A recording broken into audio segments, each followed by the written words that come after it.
is just grab some footage, and this footage is going to be a background plate, and you in the same place, playing out your position of flying. So let's import in our background plate first, okay, and move it right to the beginning of the timeline. So we move it to the beginning of the timeline, and we scrub forward a bit, and yeah, that looks nice.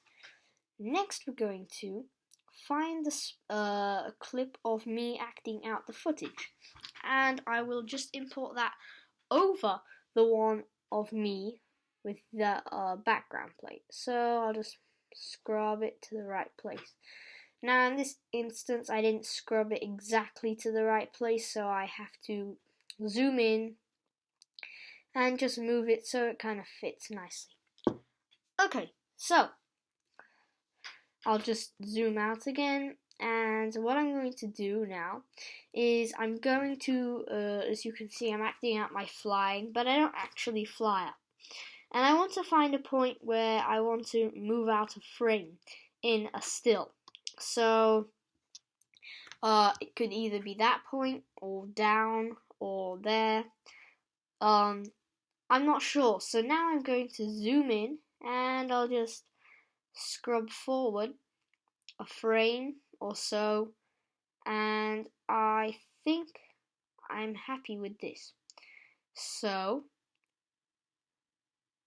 yeah, that looks nice. So now what I'm going to do is I'll just zoom out, and I'll go Command Shift D or Control Shift D if you are not a Mac user.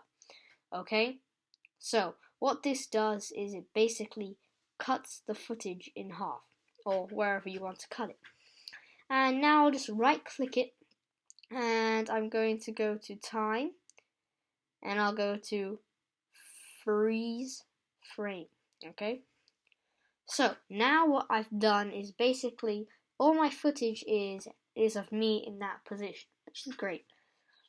So now what I'm going to do is I'll grab my masking tool, and I'll go fit up to 200, okay, and I'll grab my space bar, and I'll find the beginning, and I'll grab my mask tool, and what I'm going to do is I'm going to make a rough mask around my shape, okay?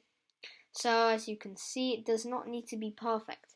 I would go into a lot more detail if this mask was going to be in the frame for a long time.